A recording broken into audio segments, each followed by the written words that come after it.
Thanks, Rena. Good afternoon, everybody. Good morning to some people who are listening outside of the Philippines. My name is Paulo Cabolfin. As Rena earlier said, I'm a performance nutrition and a sports performance coach. And I grew up in and loving fitness and sport, and I've really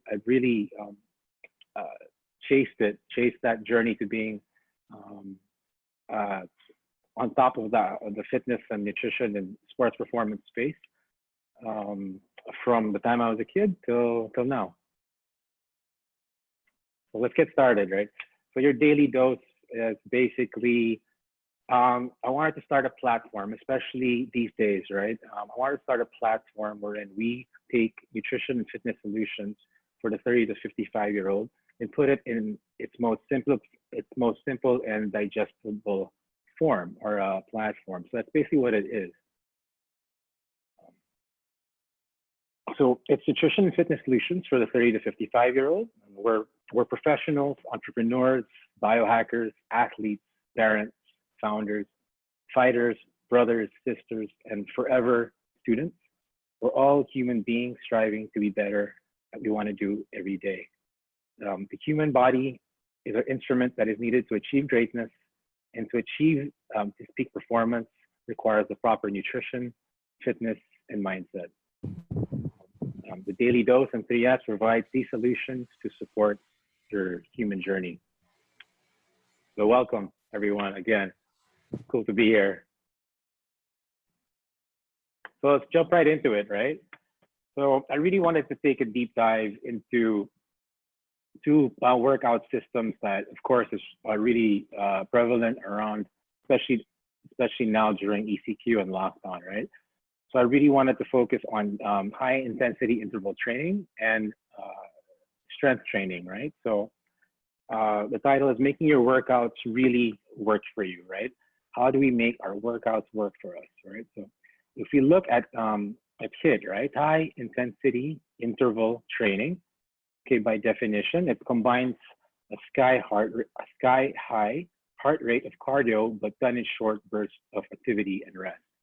So that takes care of the high intensity and the interval, right? And you can do it with almost any kind of exercise, from cardio to strength training. So a big misconception out there is like it's like we can't combine these exercises to get into HIIT, but that's it's not true. We can combine any kind of exercise from your usual cardio, running on the treadmill, fast movements on. But we can combine these movements to be in that high intensity interval training zone, right? And it burns tons of calories even as you build muscle. So those are the three most popular tenets or definitions of high intensity interval training that's out there in the market right now. So let's talk about strength training. All right. So when we talk about strength training, we're looking at lifting weights or resistance training, right? And it doesn't always give you the same high heart rate as high intensity interval training. So it's usually done at a lower heart rate. It's the most effective way to build strong muscle. So when we think of strength training, we think of the traditional lifting weights, a lot of hypertrophy, done a bit slower at lower heart rates, right? So that's what we think of from the strength training, right? And of course, it boosts our metabolism. So we'll get to that. We'll get to metabolism a little bit later down in the webinar.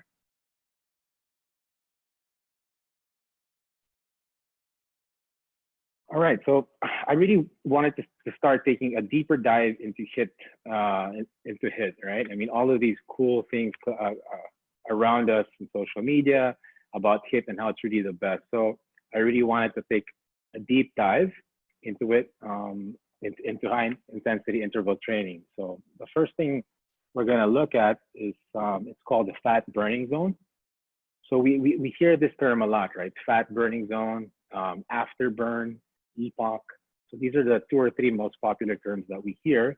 So I really want to take a deeper dive into what they are, right? So the first one is the fat burning zone. And the fat burning zone is exercising at the intensity of about 50 to 65% of your maximum heart rate, right? So that's what the fat burning zone is. And the second thing is the EPOC, or the afterburn effect. So EPOC stands for exercise post-oxygen consumption. And this happens when we, this is basically, to simplify it, when we're working out at 80 to 90% of our max heart rate for 10 to 12 minutes, our bodies go into EPOC, where then they look for, our body needs more oxygen, right, to return to homeostasis, which is like back to normal, right? So after, I'll give a better context in the next slide, but that's basically what it is. So when your body's looking for more oxygen, a really good side effect is that it needs more energy, more calories to work, right? So at EPOC, your body is burning more fat, and the after effect, the afterburn effect, is that your body is now burning more calories. So that's the science behind it, or so they say, right? So remember, you have to be at 10 to 12 minutes of your max heart rate, right? 80 to 90% of your max heart rate for 12 minutes of your workout. So a little, to put things into context, right? EPOC, to put it as simple as possible for you guys, we look at the picture, we see somebody walking her dog. Okay, so for example, the dog breaks free of the leash and just breaks out sprinting and running. Now the owner, you're the owner, and you have to chase after it, right? It's like, so the dog breaks free, you're chasing after it, right? And it keeps on, it's in the lead, right? You can't catch up with it. And what's happening in your body right now is you're slowly, you need more oxygen, right? You're running after it at full tilt, your heart rate's going up, up, up. You're running, you're trying to catch up with the dog. So you go full tilt, you're sprinting, you finally catch up with the dog, you catch him, you leash him, you sit back down in your seat, and then you try to recover, and you're breathing, right? You're heaving, you're recovering, right? So basically that is in its purest EPOC, right? Or the exercise post-oxygen consumption. So science says, or that during that point in time, that was actually a high intensity interval workout. The dog breaking free, you running after it at full tilt, at high heart rate, you finally catching up with it, you taking a break, which is your rest, which is your interval, and then you starting again. Maybe you start walking again, your dog is leashed, and you start moving or exercise again. So that in its purest is high intensity. It's a high intensity interval. And then at that interval, the EPOC or afterburn kicks in. So I hope that wasn't too confusing, but I mean, that's where we're at right now. So I just wanted to go over two terms that will be coming up throughout the webinar, right? We have number one, metabolism. We hear this term bounced around almost daily when it comes to nutrition and fitness, and I really wanted to simplify its definition. So when we talk about metabolism, we're really commonly talking about, or specifically talking about, the breakdown of food and how it transforms, the breakdown of food and the transformation into energy for our bodies. So that at its simplest is metabolism. So that's number one. And number two, I wanted to talk about progressive overload. We'll be hearing this again throughout the webinar. So an example of progressive overload, right? So it's either during a workout, it's either increasing the weight you're using, increasing the reps, and decreasing the amount of recovery time in between your sets of workout or working out. So to put that into context for you guys, if you're doing on Monday, if you're doing, let's say 10 body weight squats and 10 push-ups at 1 minute, at a 1 minute rest interval, what you're going to be doing for your next workout, like you're doing the same workout on Wednesday, let's say your next workout day is Wednesday. So if progressive overload is going to happen, you're going to do have to do at least 11 to 12 squats and 11 to 12 push-ups. So even that 1 to 2 more rep addition in your rep range, and maybe and you need to lower your time of recovery from 1 minute maybe to like even 55 seconds, and that's a good example of progressive overload. So again, if you're doing 10 to 12 reps without body weight, progressive overload is doing 2 more on Wednesday, and shortening your time of recovery in between exercises.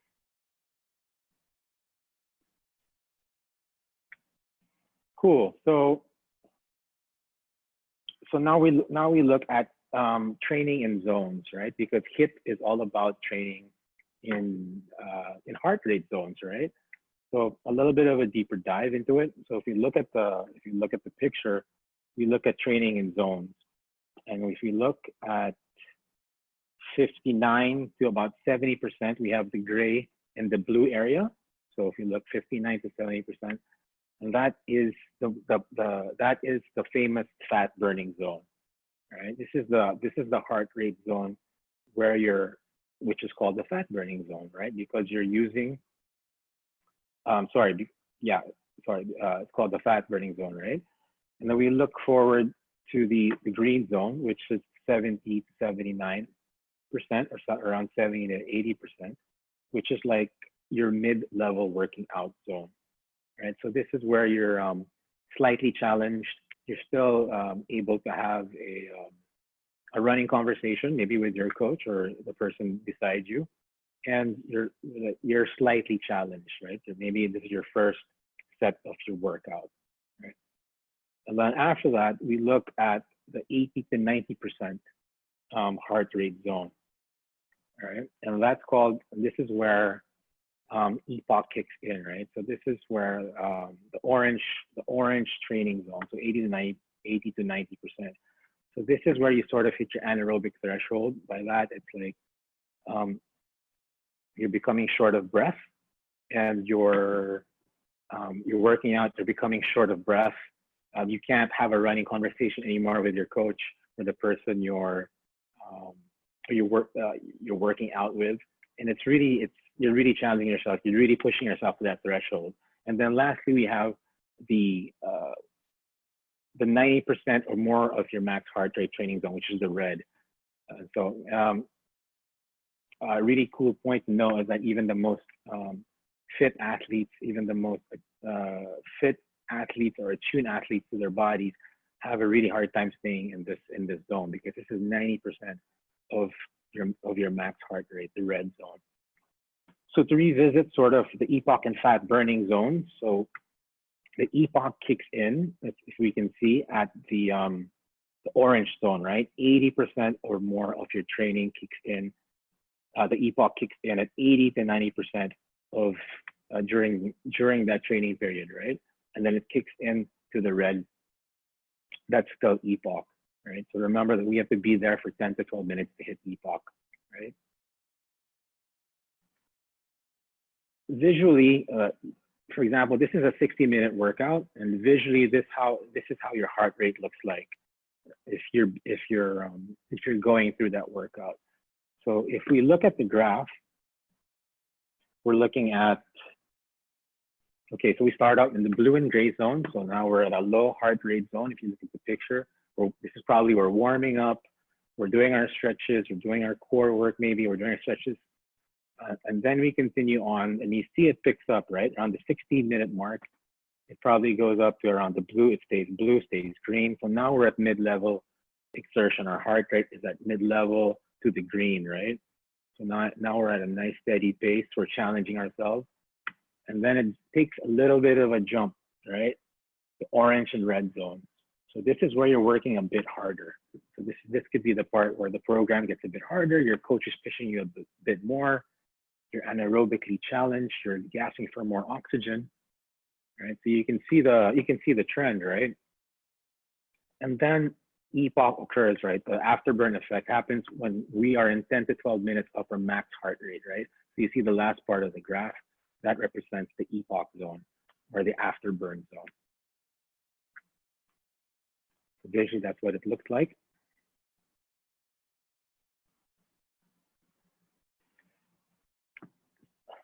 So a big question with a lot of clients, a lot of family members, a lot of friends always ask me, well, okay, so okay, Paul, okay, coach, we have our HIIT and our strength training. We know that it both works, right? So what's better, right? What do I do? Where do I go towards? So the winning formula, the answer is you have to do both, right? The ding ding, the aha moment is you have to do both, right? To really maximize, to make your workouts work for you and maximize your workouts, especially these times, you have to do a little bit of both. So if we look at the benefits of doing both, right? So now we know that we're burning stored fat in our low heart rate zones, right? We know that.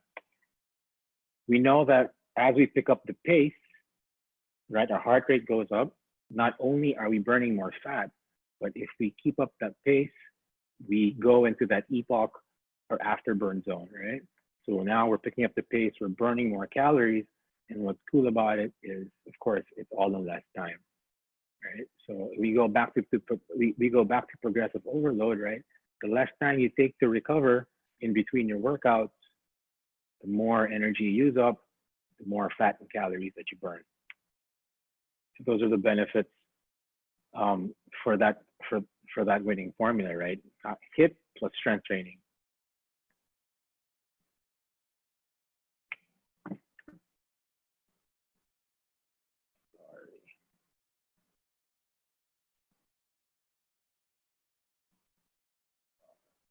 Sorry, something just popped up. I'm just going to close that.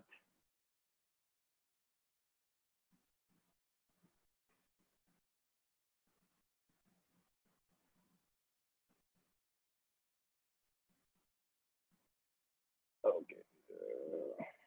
Sorry about that, guys. Something just popped up. I'm just going to give me like 10 seconds.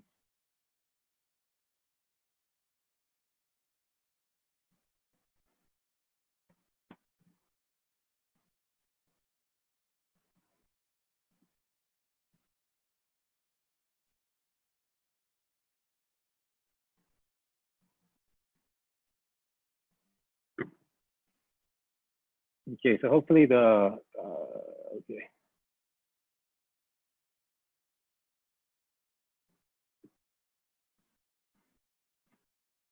Hold on, guys. I'm sorry, the email just popped up. So can we still see each on the screen? We're good on the screen. We still have full screen. Okay. Sorry, can you the tech support? I'm trying to close. Talk help. Yeah, sorry. No worries. Sure.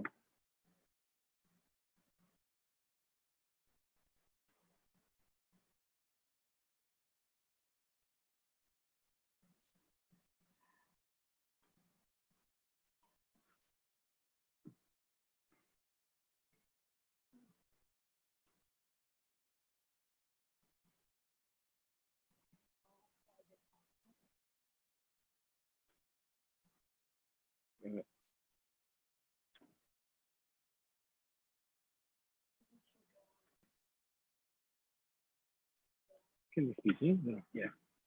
Okay. All right. This is cool with this. All right. But the email can't be seen. All right. Sorry about that, guys.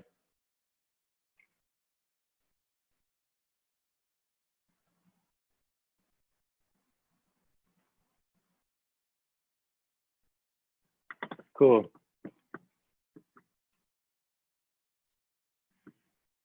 All right. So sorry about that, guys. A little bit of technical difficulties here. So let's just start off again where we left off, the winning formula. So the HIIT plus strength training. So we know that we use stored fat, picking up the pace, more total calories, and less time, right? That's the winning formula, HIIT plus strength training. So, so the question now arises, and it comes a lot from, especially from clients and family members and friends who are taking the daily dose programs, how often should I do HIIT and strength training? So we now know the benefits of strength training, of HIIT and strength training. So now we need to go. So now we need to sort of balance that out. And in my humble opinion, this is your bang for the buck schedule, right? So if you look at the screen, we're looking at Monday, Tuesday, Wednesday, Thursday, Friday. The first thing that we should be, so we're after burning fat and building muscle, right? That is our main goal. So that's why it's scheduled like that, right? So 2 to 3 days a week, we should really try to schedule in a good HIIT workout. So here, pure caloric burn, we're improving our endurance, and it helps maintain a faster pace during our weightlifting sessions, which is our next day, our Tuesday, right? And then we see our Tuesday, it falls under strength training or cardio. So these days, it helps retain and build muscle and helps keep your metabolic rate as high as possible. Now we know from, so now we know from our definition of metabolism earlier that it is the process of whatever we intake the food is turning it into energy, right? So this whole schedule is trying at its best to keep that metabolism going as fast as it can, right? Through HIIT, through high intensity interval training on Monday, and then we follow it up on Tuesday with a strength training or a cardio workout, right? So the question now arises, right? So I've been asked this question a lot. Is like on Tuesday, strength training, does it have to be lifting weights? And the question is, the answer is, no, it doesn't have to be, right? A lot of people, and especially myself, what I like to do is I like to do my core work and maybe my lighter weight work on the strength days, on the second day, the rest days, right? Because we're training at a lower heart rate during these days, right? So we have our HIIT on Monday, which is high intensity, a high heart rate, really pushing ourselves, right? And then our second day, our Tuesday, is sort of like what's called like an active rest day, right? You hear this term a lot, active rest. So by active rest, it basically means that we're putting ourselves in activity wherein our metabolism is still at a high level from the day before. We're still trying to continue that continuum of fat burning and building muscle, right? So strength training does not have to be lifting weights, right? You could do your cardio at low, you could do your fasted cardio, you could do your yoga, you could do your ab work. There are all these different options. It's really up to you on what you want to do for your active rest days. A really cool concept also is that we're able to flush out all the lactic acid, right, on these days that we do our strength training or cardio, right? So lactic acid, in its simplest definition, is when our body is full of lactic acid, we're basically we feel that soreness, right? The next day soreness, and that's because we pushed ourselves so hard in the session before that our bodies had to use lactic acid as energy, right? We used up all our fat, we used up all our carbohydrates, and now it switches to an energy system where we use lactate to fuel our last couple of minutes of the workout, right? Or maybe the hardest parts of the workout. And that is what causes the soreness, right? There's still that, it's called lactic acid. So the second day of strength training and of cardio really flushes out that lactic acid, right? And that's why I really schedule it that way, to really make your workouts work for you, to really get the most out of it. So if we're looking at the schedule, remember we're trying to burn fat and build muscle, right? So we're going Monday, HIIT, Tuesday, strength work, Wednesday, HIIT, Thursday, strength work, Friday, HIIT. So that's the ideal schedule. Of course, we know that both work, but this is the schedule. This is the bang for your buck. This is the go-to schedule to really get the best results. So how are you guys? So it's hope you guys are okay out there. Sorry for that technical blip earlier. So I know this all sounds a bit difficult, right? And it's true, change is hard, right? But don't worry, like waiting in the wings is the ultimate reward system to all this hard work and to all this exercise, right? So the ultimate in reward system, it's called EDSO, right? And it stands for endorphins, dopamine, serotonin, and oxytocin, right? So these are our happy hormones that our body elicits when we do exercise or when we work out, right? An example, so we have again endorphins, and an example of that is that feeling, that feeling after you work out, and it's like I can take on the world and win. I can do anything. That runner's high that you feel after working out, that I can, you're just really pumped. I can do it. I can do whatever I put my mind to it. Those are endorphins. So that's pumping through your body after you work out. Then we have dopamine, right? So dopamine inspires you to move forward on actions towards your goals, right? So reinforces pleasure, the heck yeah moments, right? I finished the workout, I read, I finished this book, I finished this chapter, my online studying. That moment, that aha moment, that feeling of I did it, that feeling of like I did it, I can, the heck yeah, I did it. That's dopamine, right? That eureka moment when you finish off a to-do list that you've been working on for the past month, and you finally finish it. That's dopamine that's coursing through your veins and in your body when you're after you exercise, right? And then we have serotonin. So at serotonin, we experience feelings of significance and importance, and it's usually the leadership and recognition hormone, right? It's usually what we feel when we're acknowledged, and it's usually the feeling that we feel sometimes as a leader, or when your coach tells you great workout, you did it. That is serotonin. That's happening, right? The happy hormone. And finally, you have oxytocin. So this is oxytocin is pretty much essential for relationships and friendships. It's usually called the friendship and family hormones. So it's sort of essential to establish all of these relationships and communications with friends, how good you feel when you talk on your Zoom calls with friends after a month of not seeing each other, or that sort of like serotonin, that feel good feeling that you're getting at that moment. So it's the ultimate reward system, right? So we know now that these exercise rewards us with these hormones, right? And it's our go-to hormone. Our body elicits this after exercise. Why not schedule your day around these activities that can really supercharge your schedule, right?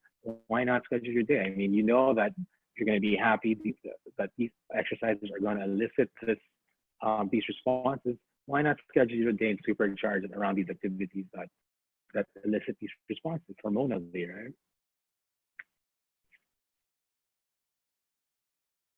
So still ultimate reward system, other activities to boost EDSO. So we have 7 to 8 hours of sleep, always very important. Social interaction. When we're studying, reading a book, or learning a new language. Of course, hydration. We'll talk about that a little bit later. Hydration, and lastly, nutrition. So we'll get to that a bit later as well. So 7 to 8 hours of sleep, social interaction, study, read a book, language, hydration, nutrition. These are just some really good examples of activities that boost EDSO.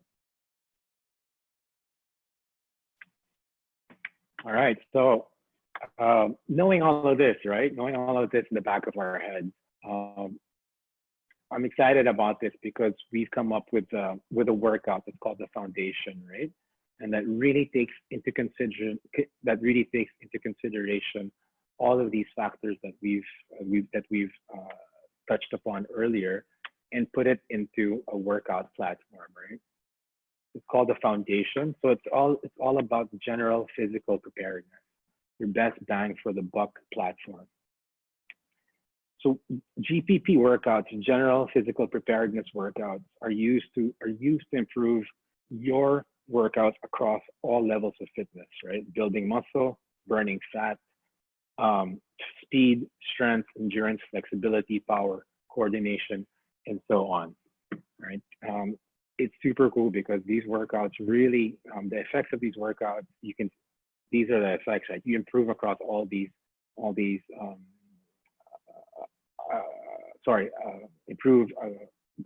improve upon all these areas of fitness.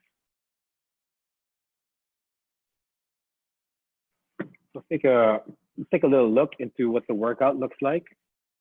So this is the foundation workout. So let's just take a look into the system flow, right? So key things to remember before doing the workout, right? Get a really good warm up in via movement and pillar prep. So we'll talk about movement and pillar prep later on as well in the presentation. It's basically one of the best warm ups you can get in. Our work to rest ratio, right? So 60 seconds of work, 60 seconds of rest between each exercise. And then for our breaks, take a 2-minute breather and hydrate after each exercise, right? And between each block. And we want to try to complete the circuit minimum 3 times. Pretty simple. Let's take a look at day 1, right? So day 1 comprises of body weight squats, 30-second plank to push-ups, and our TRX or dumbbell row. And the next block, we have our double leg straight leg deadlifts, our leg raises, and our floor crunches.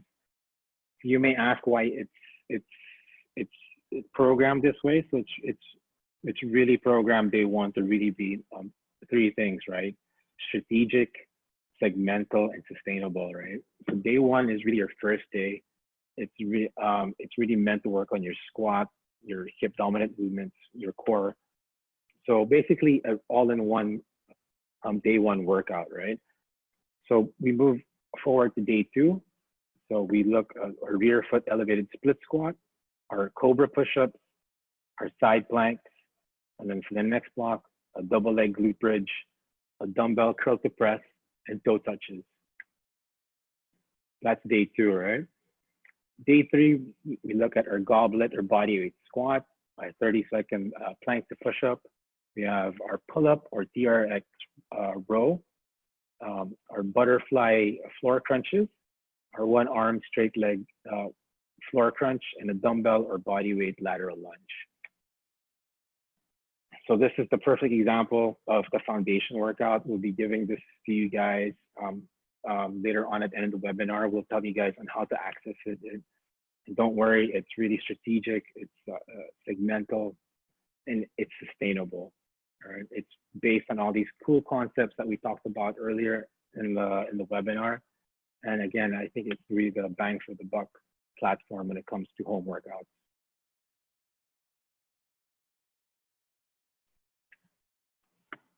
Okay, let's go back to a graph. So looking at the foundation workouts, right? So what's also super cool about these workouts is that it's really structured to keep you in this zone, right? In terms of sustainability, a lot of clients, Paulo, I can't finish the workout. How do I finish the workout if I'm not in the right shape? My cardio is really crappy. I can't lift the right amount of weight. Don't worry about it, right? It's programmed that anybody can do it at any fitness level. That's the way it's been programmed for you. So if you look at the graph, these workouts keep us in this work zone, right? So if we look at it, it's nice and calm in the blue and green zones, right? And then of course it peaks into orange. You get a little bit of orange. So with orange, we're working at 80 to 85% of our max heart rate. So blues, oranges, and then yeah, we have our blues, oranges, yeah, and then it comes on, and then we have our epoch zone, which is our afterburn zone. So one question that was also asked when I talked about these workouts is like, Paulo, what if I'm fit enough to get into the epoch or afterburn zone? These workouts are too easy for me. What can I do to stay longer in the epoch or afterburn zone? And it's pretty simple. We go back to our progressive overload school of thought, wherein all you have to do is either increase your rep range, add weight, and decrease your recovery time in between your workouts or in between your workout blocks. So that's a surefire way to put yourself in the afterburn or EPOC zone during this foundation workout.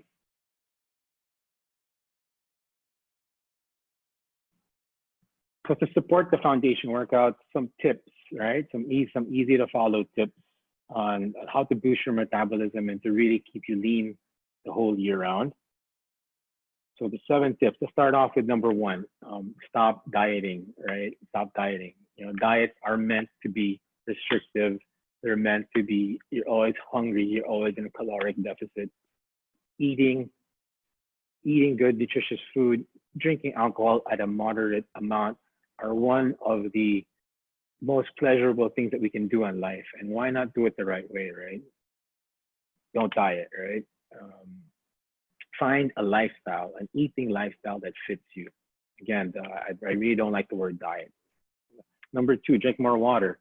So water itself, we talk about metabolism. Water itself is really a really important part of your metabolism.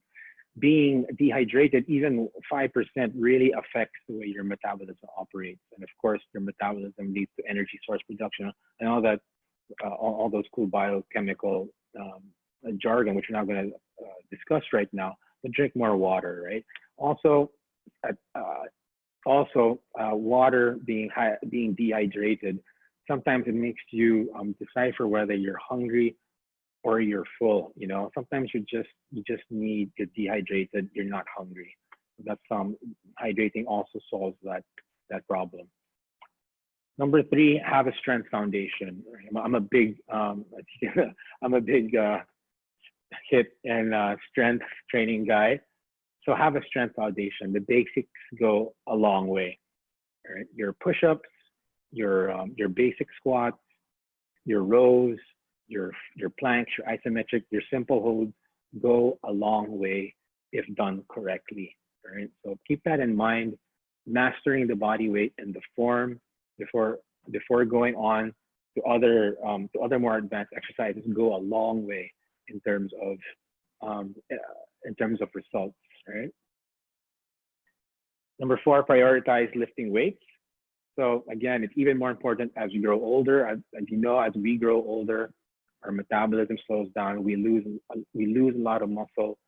So one way to really combat that is to lift more weights, right? We lift more weights, we keep that metabolism up because our body needs that energy and that caloric, it needs to burn those calories, right? We lift weights, we need more energy. More energy means burning more calories. That's what builds more muscle. So many good effects of lifting weights or incorporating strength training into your daily schedule. Number 5, lift the right weight, right? So again, progressive overload.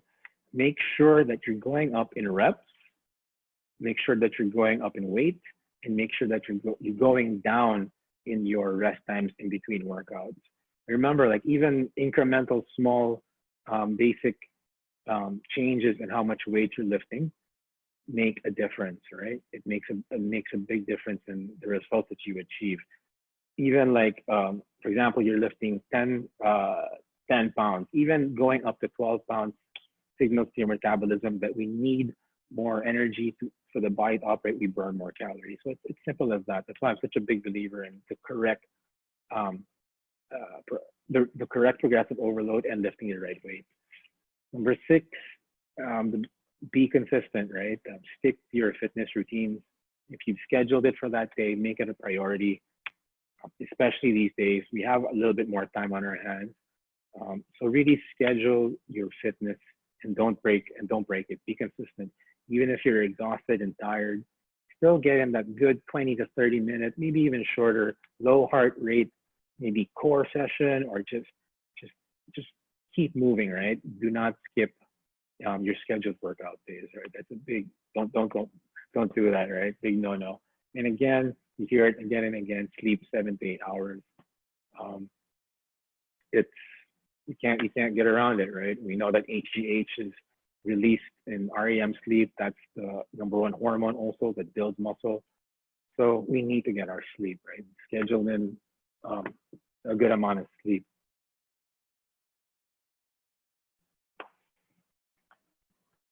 So fitness and the immune system. I just a little bit of a dive into what's happening now. What's happening now, right? With the ECQ and the general lockdown, with us being cooped down, we need to keep our fitness and our immune systems up, right? We know exercise lowers blood pressure and cholesterol. We know it reduces risk of heart disease, stroke. We know it makes us fitter and stronger. That if we do get sick, or maybe our immune system is ready to battle that sickness, right? So we know that in close quarters, keeping active wards off a lot of psychological issues, such as we know that because again, the reward system, right? EDSO is one of the biggest things that keep us, keep us sane, man. I mean, yeah, it's kept me sane throughout the whole ECQ. We know that it helps our immune system. It keeps it working, and it flushes out bacteria from our lungs and airways. So especially now that with our ECQ and COVID, we know that's we need to flush out the bacteria from our lungs and airways to keep us healthy as possible. And if ever we do get sick, again, it keeps us ready to battle the sickness.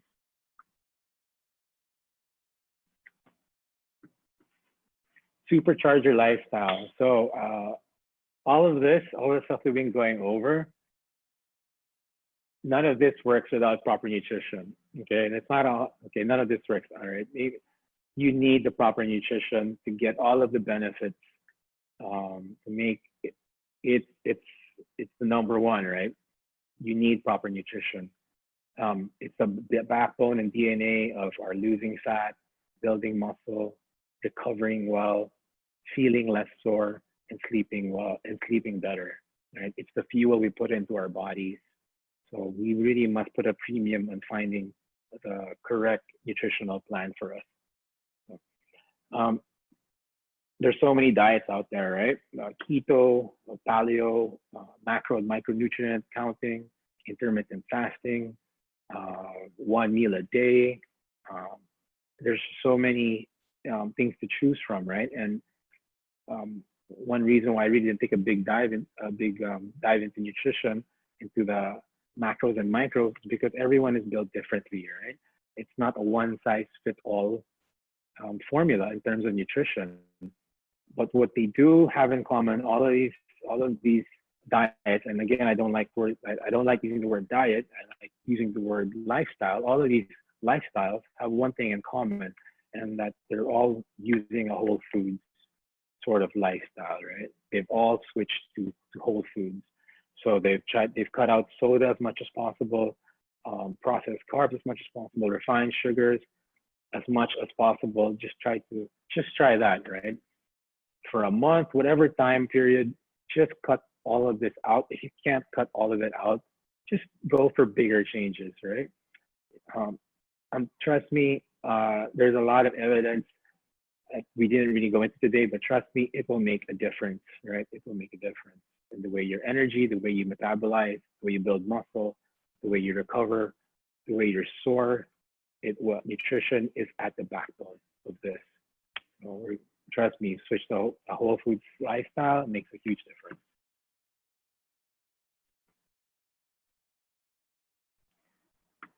So check us out, read our blog, follow us on social media, and sign up. Get our free workouts.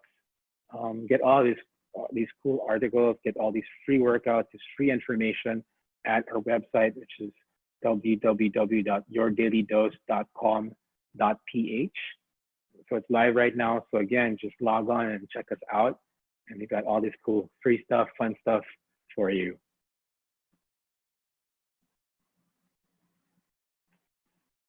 What's coming up? I just want to talk about before we end, right? What's coming up? So this was supposed to happen, May 9, but since the ECQ did not, a lot of our plans were put down the drain, right?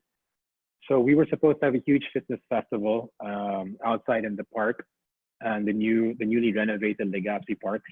Everything was already in the works, and we were very excited about this.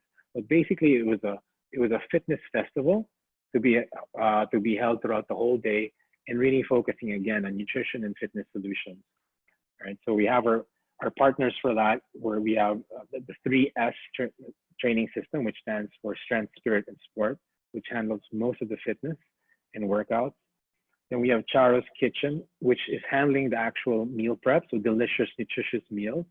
And then we have our really cool partners, Holy Carabao, that's Hindi, Weber Tantoco, and Meli Go, of Holy Carabao, super cool people that are part of it, as well as Juju Eats for our juices and whatever nutrients that we're lacking with our macronutrients. We're going to try to go to Juju for that.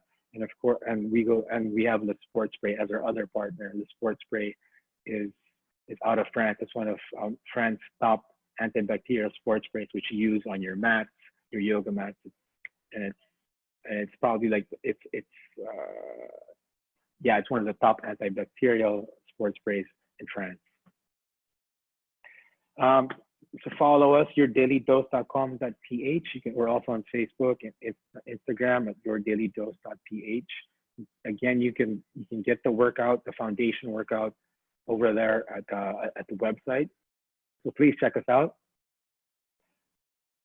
Cool. I'd just like to say thank you for having me today, and I just want to leave with two of my favorite quotes. I hope you guys took a lot out of it. My two favorite quotes are greatness isn't born, it's trained. And this comes from the Nike podcast. So one thing that what's cool about these days is we can follow all our idols. We know how they live. And the people that I follow, the one thing that I've seen that's most consistent about them and their formulas to living great lives and to being great is their consistency and their repetition. Right? They're so consistent with their routines and their schedules and their repetition, right? They're always doing it. They're finding new ways to be consistent and super, they're putting in the reps from athletes to stand-up comedians. To one thing you find that's consistent with them is they put in the work and they repeat it. It's a constant process. So I really love that quote. And the other one is just believe, right? Believe in yourself, believe that you're meant for great things. I mean, that inner voice that you hear that's telling you that you're meant to do great things, and that thing that's, from your heart that's telling you, hey, you can do this, you can be great, you can do whatever you want to, you can do whatever you put your mind and heart and soul to. It's real. Listen to that voice, and it's real.